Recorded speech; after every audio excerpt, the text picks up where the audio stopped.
बेटा क्या हाल चाल है आपके। आई होप सो आप खैरियत से हैं। बेटा चैप्टर हम लोगों का आपको पता है कि यूनिट नंबर 2 ख़त्म हो गया है। Responsibilities of youth in nation building, कौम की तामीर में तलबा का किरदार। ठीक है बेटे, हमने आज क्या करना है, हमने आज इंशाल्लाह इसकी एक्सरसाइज स्टार्ट करनी है।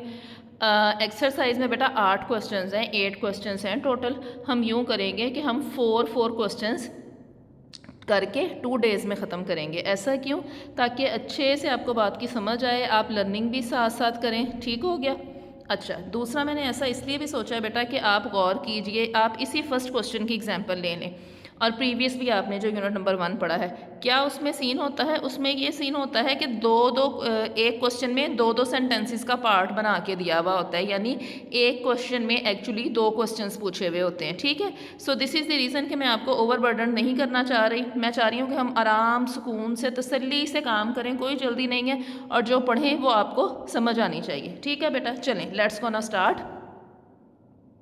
और उर्दू ट्रांसलेशन भी बेटा आपकी स्लाइड्स में मैंने ऐड कर दी है, ये देखिए एंड पे लिखी हुई है। तो आपको किसी भी चीज़ के लिए रट्टा नहीं लगाना पड़ेगा, आपको बात बड़े अच्छे से समझ में जो है वो आएगी।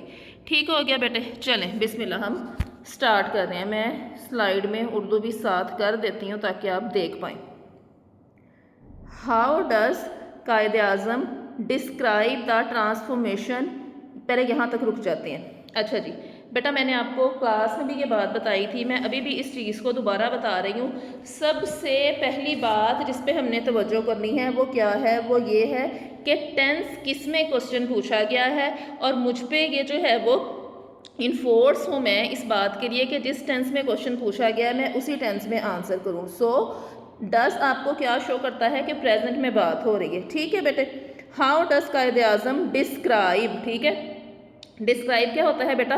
बयान करना। अच्छा, आप लोगों ने किस चीज़ का ख्याल करना है? आपने इस चीज़ का ख्याल करना है कि हमारा टेंस भी पता चल गया, प्रेजेंट है, प्रेजेंट के साथ इंडेफिनेट है, डज से हमें ये सारी चीज़ें पता चल रही हैं। अब क्या होगा, अब यूँ होगा कि जब मैं ये इंट्रोगेटिव सेंटेंस है, सवाल क्या फिक्रा है, सो हाउ डज, ठीक है, क्वेश्चन वर्ड है, उसके बाद टेंस आपका क्लियर हो गया। जब बेटा आप सेंटेंस लिखोगे तो आप अफर्मेटिव सेंटेंस में लिखोगे, या अगर मैं बिल्कुल सादा और आसान करके बात करूं तो आप पॉजिटिव सेंटेंस जो है वो लिखोगे। ठीक हो गया।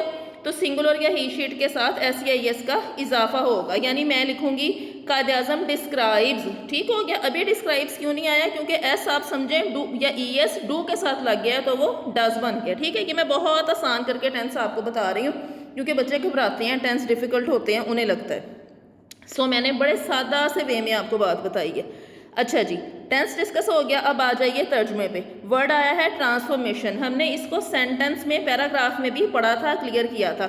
How does Quaid Azam describe the transformation, Quaid Azam तब्दीली को किस तरह से बयान करते हैं। अब आगे वो बताएंगे कौन सी तब्दीली, that came with the independence of Pakistan, जो पाकिस्तान की आज़ादी के साथ आई। ये मैंने आपको पीसीज में ट्रांसलेट करके दिया है। अगर मैं इसको सेंटेंस की फॉर्म में बेटे तर्जुमा करूं तो ये देखें नीचे भी लिखा हुआ है, कायद आज़म पाकिस्तान की आज़ादी से आने वाली तब्दीली को कैसे बयान करते हैं। ठीक है, ये देखें ता है ती है, ये भी आपको प्रेजेंट इंडेफिनिट जो है वो पता चल रहा है, कन्फर्म हो रहा है। ठीक है, मैं बिल्कुल आपके स्कूल वाले लेवल के लिहाज से बयान कर रही हूँ, आपने वहाँ भी टेंस ऐसे ही सीखे थे, इसलिए मैं इस तरह से बता रही हूँ, किसी कॉम्प्लिकेटेड वे से नहीं बता रही। आई होप सो बेटा फर्स्ट सेंटेंस क्लियर हो गया, मैंने ऑलरेडी इसे बहुत ज़्यादा इलेबरेट कर दिया। अगला पार्ट देखिए, वाई डज, क्यों, ही स्ट्रेस, वो जोर देते हैं, ताकीद करते हैं, द इम्पोर्टेंस, अहमियत की, of understanding its implications, implementation या इम्प्लीकेशंस क्या जो है वो होता है, जोर जो है वो देना। ठीक हो गया। कायद आज़म क्यों जो है वो इतनी ताकीद कर रहे हैं, ठीक हो गया, बता रहे हैं कि ये पेचीदगियाँ जो है इन्हें क्यों अंडरस्टैंड करना बड़ा ज़्यादा ज़रूरी है। ठीक है, इम्प्लीकेशन मीनिंग अंदर ही छुपा हुआ है, कॉम्प्लिकेटेड। ठीक हो गया, इंट्रिकेट, पेचीदा, 2 लफ्ज़ मैंने आपको बता दिए हैं जो इसका मीनिंग है। इंग्लिश में अगर सिनोनिम आपने लेना है तो इंट्रिकेट, पेचीदा, डिफ़िकल्ट भी हो सकता है, और उर्दू में भी बता दिए। अब आ जाए बेटे आंसर पे। The Quaid Azam says that independence broad a big change. ठीक हो गया, कायद आज़म बताते हैं कि जो आज़ादी है वो बहुत ज़्यादा जो है वो मतलब क्या लेकर आती है, तब्दीलियाँ जो है वो लेकर आती है। ठीक हो गया। और अभी मैंने आपसे कहा था कि प्रेजेंट में है तो प्रेजेंट में आंसर देंगे, लेकिन चूंकि आज़ादी हम ले चुके हैं और वो आज़ादी बहुत ज़्यादा तब्दीलियाँ लेकर आई है, ठीक है, तो हमने इसको इस तरह से आंसर दिया है। It gave people a state of their own, लोगों को अपनी रियासत मिल गई इस तब्दीली की वजह से। किस तब्दीली की वजह से? कि वो आज़ाद मुल्क में शिफ्ट हो गए हैं। ही ऑल्सो हाईलाइट, वो इस चीज़ पे भी जोर देते हैं, इट्स इम्प्लीकेशंस, और यहाँ इम्प्लीकेशन के साथ स्लैश रिस्पॉन्सिबिलिटीज़ जो है वो लिखा हुआ, ठीक हो गया। अच्छा, उन्होंने इसके असरात यानी कि जिम्मेदारियों को भी वाजिया जो है वो किया, ठीक है। हाईलाइट बेटा क्यों करते हैं आप? चीज़ वाजिया करने के लिए हाईलाइटर को यूज़ करके, तो बिल्कुल वही लफ्ज़ है। ही सेज, वो कहते हैं that freedom also brings duties with it, कि आज़ादी इतनी आसान काम नहीं है कि आपको मिल गया बस अब आप इंजॉय करो, साथ जिम्मेदारियां भी आप पे लागू होंगी। People must work for the progress of their country, लोगों को अपने मुल्क की तरक्की के लिए काम करना चाहिए, ठीक है बेटे। बेसिकली हम प्रेजेंट का आंसर प्रेजेंट में ही दे रहे हैं, लेकिन अगर एक चीज़ पास्ट में हो गई है तो हमारी मजबूरी है कि हमें पास्ट में बात करना पड़ेगी, ठीक है। गौर फिक्र करेंगे, जब आप समझेंगे तो आपको बड़े अच्छे से बात की समझ आएगी, ठीक है।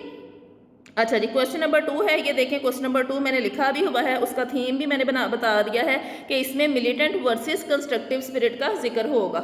मिलिटेंट वर्सेस कंस्ट्रक्टिव स्पिरिट, बेटा याद है आपको, हमने इसको क्लास में भी थोड़ा सा जो है वो डिस्कस किया था। नाम से ही जाहिर है, मिलिट्री फौजी, कंस्ट्रक्टिव तामीर करना, स्पिरिट यहाँ रूह के लिए नहीं जज्बे के लिए आया है। बेटा डू यू रिमेंबर दैट कि मैंने आपको बताया था कि meanings of the words will always change according to the circumstances and situation, तो यहाँ भी वही है। क्वेश्चन देख लेते हैं बेटा पहले। Discuss the contrast. कंट्रास्ट क्या होता है? लड़कियों को इस चीज़ का बहुत पता है, हम जो है वो ड्रेस डिज़ाइनिंग वगैरह में कलर्स कंट्रास्ट कर रहे होते हैं, ठीक हो गया। ही drawers between the militant spirit of pre independence days and the constructive spirit required in a sovereign state. बेटा सॉवरेन क्या होता है? आज़ाद खुद मुख्तार, ठीक है। कायदे आज़म दो चीज़ों को कंपेयर एंड कंट्रास्ट कर रहे हैं। किन दो चीज़ों को? आज़ादी से पहले, आज़ादी हासिल करने के लिए हमें जो है वो जोश व खरोश और जंगजू रूह जो है वो चाहिए थी, या जज्बा चाहिए था, ताकि हम जो है मतलब बहुत ज़्यादा स्ट्रगल करें, यानी वो छीन लें बस उनसे अपनी आज़ादी। किन से? काफरों से या इंडियन लोगों से, या जो हमारे दुश्मन बने हुए हैं, जो हमारे ऊपर अजारादारी है जिनकी, कब्जा है जिनका। लेकिन अब हमारा मुल्क बन गया है तो हमें क्या चाहिए? कंस्ट्रक्टिव स्पिरिट, ठीक हो गया। तामीर करने वाला जज्बा, कि हमने अपना मुल्क जो है वो मतलब बिल्ड करना है एज अ स्ट्रॉन्ग नेशन, उसको जो है वो उठाना है among all other independent countries, ठीक है बेटे। आज़ादी से पहले के दिनों के जंगजुआना जज्बे और एक खुद मुख्तार रियासत में मतलूबा तमीरी जज्बे के दरमियान इस तजाद पर बहस करें, ठीक हो गया। Why is the latter more challenging. बेटा इस लफ्ज़ पे मैंने बड़ी दफ़ा आपसे क्लास में भी बात की हुई है। मैंने आपसे कहा है कि एक लफ्ज़ होता है लेटर, LETTER लेटर, खत, ठीक है, और एक होता है लेटर, बाद वाला, लेट से, ठीक है। तो उन्होंने कहा है लेटर, यहाँ लेटर किसको कहा है? दो जज्बे उन्होंने बताए हैं, तो वो कह रहे हैं बाद वाला। तो बाद वाला कौन सा है? कंस्ट्रक्टिव स्पिरिट, ठीक है। बात की समझ आई? उसकी बात हो रही है। चलें जी। The militant spirit helps a nation win freedom. उन्होंने कहा है जो जंगजू वाला जज्बा होता है वो किसी की भी कौम की क्या मदद करता है? कि उन्हें आज़ादी हासिल करने में मदद देता है, ठीक है। The constructive spirit is needed to build a country. बेटा गौर करें, ये देखें, नीडेड यानी ज़रूरत होती है, टू के फ़ौरन बाद फर्स्ट फॉर्म बिल्ड। अच्छा, जबकि तामीरी जज्बा क्यों चाहिए? इसलिए चाहिए कि कौम को आपने तामीर करना है, मुल्क को आपने तामीर करना है, ठीक हो गया जी। इसकी आप सादा मिसाल लें, घर आपका बन गया, कंस्ट्रक्ट हो गया, अब आपने उसको प्यारा सजाना है, ठीक हो गया, इस तरह से। The first is about facing hardships for freedom. First कौन सा? मिलिटेंट जज्बा। तो जो पहले वाला जज्बा है वो मुश्किलात का सामना करने के बारे में जो है वो बताता है, ठीक हो गया। The second is more challenging. दूसरे वाला ज़्यादा मुश्किल है। बेटा दो चीज़ों को कंपेयर और कंट्रास्ट कर रहे हैं। Because it needs discipline and hard work, क्योंकि इसमें नज़्म ज़ब्त की, ये मैं डिसिप्लिन का बेटा तर्जुमा कर रही हूँ, एंड हार्डवर्क और सख्त मेहनत की ज़रूरत होती है, ठीक है। समझ के पढ़ेंगे तो कहीं क्रैमिंग नहीं करनी पड़ेगी, सब कुछ समझ आता जाएगा। अच्छा जी, आगे आ जाइए। Discuss how two of the speakers main ideas. बेटा please let it clear, speaker कौन है? कायद आज़म मोहम्मद अली जिन्ना। कहाँ खुताब कर रहे हैं? ढाका यूनिवर्सिटी में। किससे कर रहे हैं? स्टूडेंट्स से। स्टूडेंट्स भी कौन से? जो डिग्री लेके जाने वाले हैं, जिनकी पढ़ाई मुकम्मल हो गई है। सो discuss how two of the speakers main ideas. जो स्पीकर हैं दो जो है वो अहम ख्यालात उनके आपने बताने हैं। यूज़ रिस्पॉन्सिबिलिटी, जो नौजवान हैं उनकी जिम्मेदारी के बारे में, and economic self reliance. Self reliance क्या होता है? रिलाय से लफ्ज़ निकला है, रिलायंस ये वाला, ठीक है। सेल्फ रिलायंस खुद पे आप भरोसा कर रहे हो, खुद इन्हिसारी कर रहे हो। इंटरेक्ट, दो चीज़ें जब आपस में राबता करती हैं, मिलजुल के चलती हैं, तो उसको इंटरेक्ट कहते हैं, इंटरेक्शन कहते हैं। ठीक है बेटे, विद वन अनदर। तो ये दोनों एक दूसरे के साथ कैसे मिक्स एंड मैच है, या इनका एक दूसरे के साथ क्या ताल्लुक है। हाउ डज दिस इंटरेक्शन, तो ये जो राब्ता है, help reinforce the overall message, तो ये इस सारे पैगाम को ओवरऑल किस तरह से तकवीयत बख्शता है। ठीक हो गया, स्ट्रॉन्ग करना होता है, रीइंफोर्स साइकोलॉजी की टर्म है एक्चुअली। द कायदे आज़म लिंक्स यूज रिस्पॉन्सिबिलिटी, कायदे आज़म जो नौजवान हैं उनकी जिम्मेदारी को जोड़ते हैं, लिंक करते हैं विद सेल्फ रिलायंस, खुद इन्हिसारी के साथ। ही आस्क्ड, वो कहते हैं, द स्टूडेंट्स, तलबा को, टू बिकम सेल्फ रिलायंट, कि वो भी खुद इन्हिसारी सीखें। कैसे? बाय चूजिंग फील्ड, के वो खुद शोबा मुंतखब करें, लाइक जैसा कि बैंकिंग, ट्रेड, तिजारत, लॉ, कानून एट्सेट्रा वगैरह वगैरह। इन दिस वे, इस तरीके से, दे कैन बी, दे कौन बेटा? तलबा, कैन बी एन एसेट, सरमाया बन सकेंगे, and a source of strength, और ताकत का जरिया बन सकेंगे, टू देयर स्टेट, अपनी नेशन के लिए, अपनी कौम के लिए, अपने मुल्क के लिए। आपको याद आ रहा है ये सारा कुछ हम पैराग्राफ में एग्जैक्ट इन्हीं अल्फाज में पढ़ के आए हैं। ठीक है, इन्वर्टेड कॉमास भी कुछ कुछ वर्ड्स पे लगे हुए हैं। What does it mean? It means बेटा कि जहाँ जहाँ इन्वर्टेड कॉमास है वहाँ हम डायरेक्ट कायदे आज़म की बात कोट कर रहे हैं, और जहाँ इन्वर्टेड कॉमास नहीं है हम वहाँ वर्ड्स को अपने लिहाज से जो है वो बयान कर रहे हैं। ये देखें, क्वेश्चंस का थीम भी मैंने लिखा हुआ है कि क्वेश्चन 4 किस बारे में है? कॉलोनियल एजुकेशन क्रिटिक, तनकीद की जा रही है नौआबादियाती निज़ाम में। कॉलोनियल सिस्टम जब था, यानी अंग्रेज़ों की हम कॉलोनी थे ना सब कॉन्टिनेंट में, ठीक हो गया, तो जो है वो मतलब उस ज़माने का जो निज़ाम तालीम था उस पर तनकीद की जा रही है। एक्सप्लेन, वजाहत कीजिए, द सिग्निफिकेंस, अहमियत की, of the speakers criticism, speaker कौन? कायदे आज़म। कायदे आज़म ने जो तनकीद की है of the colonial education system, उस ज़माने में जो निज़ाम तालीम था उस पर। वट माइंड सेट, क्या सोच जो है, did it create among students, वो जो निज़ाम तालीम था वो तलबा में किस किस्म का माइंड सेट पैदा करता था। ठीक है बेटे, द कॉलोनियल एजुकेशन सिस्टम, जो नौआबादियाती तालीमी निज़ाम था, शेप्ड अ माइंडसेट, उसने एक ऐसा माइंडसेट तख्लीक किया, that getting a government job was a real success, कि भाई कामयाबी तो ये है कि फ़लाँ की सरकारी नौकरी लग गई। ठीक है, द कायदे आज़म क्रिटिसाइज, कायदे आज़म ने इस पर तनकीद की, बिकॉज क्योंकि इट स्टॉप्ड सेल्फ रिलायंस, कि ये आपको खुद पे भरोसा करना नहीं सिखाता, एंड क्रिएटिविटी, और तख्लीक भी नहीं सिखाता। ठीक है, कि क्रिएटिविटी से आप कुछ करो। मैं इसे बाद में एक्सप्लेन करती हूँ। ही अर्ज बेटा मोटिवेट, ठीक है, इसका सिनोनिम सीख लें। अच्छा जी, ही अर्ज, ही कौन? कायदे आज़म, उन्होंने मोटिवेट किया स्टूडेंट्स को, टू बिकम, कि वो बन जाएं। दोबारा गौर करेंगे, देखें, अर्ज यानी कायदे आज़म ने उस तकरीर के जरिए मोटिवेट किया था, तब वो तकरीर करके, urged, second form of verb, past indefinite, to के फौरन बाद फर्स्ट फॉर्म, ये रूल है। ठीक है, इस तरह से ही urge students to become skilled worker, उन्होंने कहा तलबा से कि वो क्या जो है वो मतलब बन जाएं हुनरमंद वर्कर जो है वो बन जाएं, इंस्टेड, इसकी बजाय, किसकी बजाय? सरकारी मुलाजम बनने की बजाय। ठीक हो गया।